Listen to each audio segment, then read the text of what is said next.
Здраво. Првата публика ми беа моите дома, моите родители, брат ми, така да некако мислам дека првото ослободување ми беше пред нив. А ако веќе збориме за професионален настап, тоа беше Мелфест 2003. Еден од оние кавер фестивали каде што требаше да испееме некоја позната светска песна. Сеќавам дека тогаш ја пеев Hero од Enrique Iglesias. Нешто посебно, нешто најубаво, заради тоа што таму се чувствувам свој на своето. Најубаво ми е кога сум на сцена и кога гледам дека публиката која што е околу мене добро се забавува.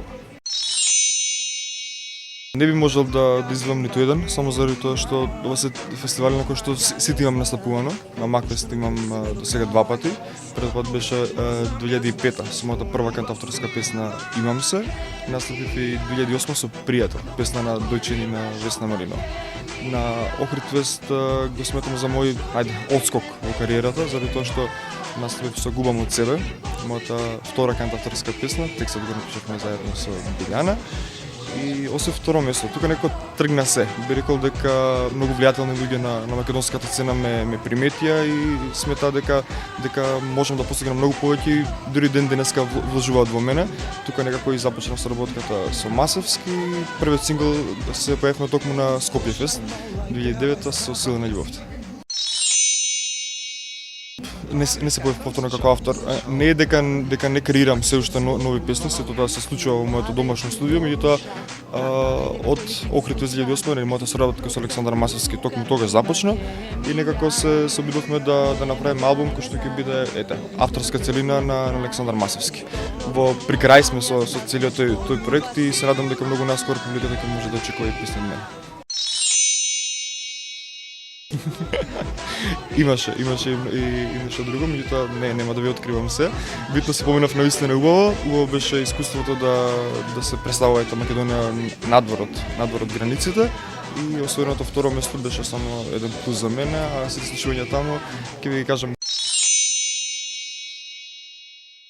Идејата беше моја. Сполно го работевме со Бојан Стилковски, меѓутоа како сценарист, можеби бев јас, заради тоа што и самата песна носи таква некоја тематика каде што јас ја изневерувам мојата девојка со друга и ја препуштам во рацете на друг.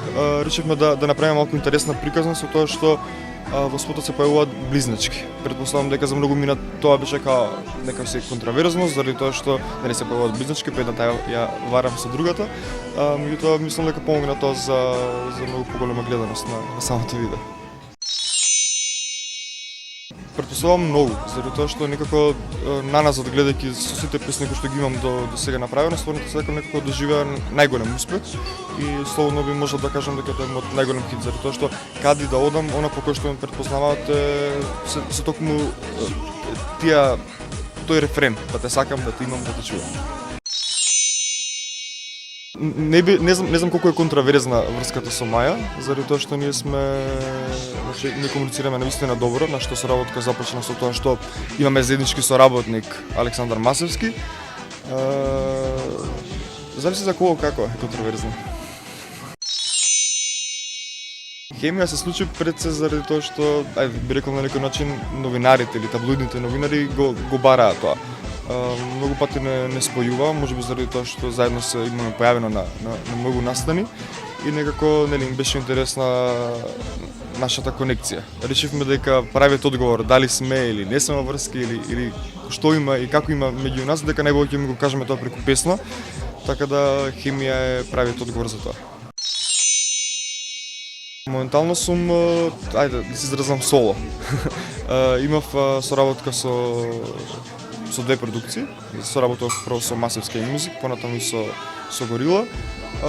Додека бевме заедно, работите теча онака како што теча. Сметав дека понатаму дека треба да продолжам сам или се уште сум во потрага по правиот тим.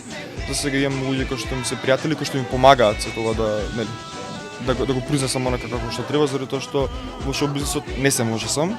Треба луѓе, треба тим кој што ќе ми помогне многу подобро да се изнесам и најбитно е мојата работа пењето да остане само на мене.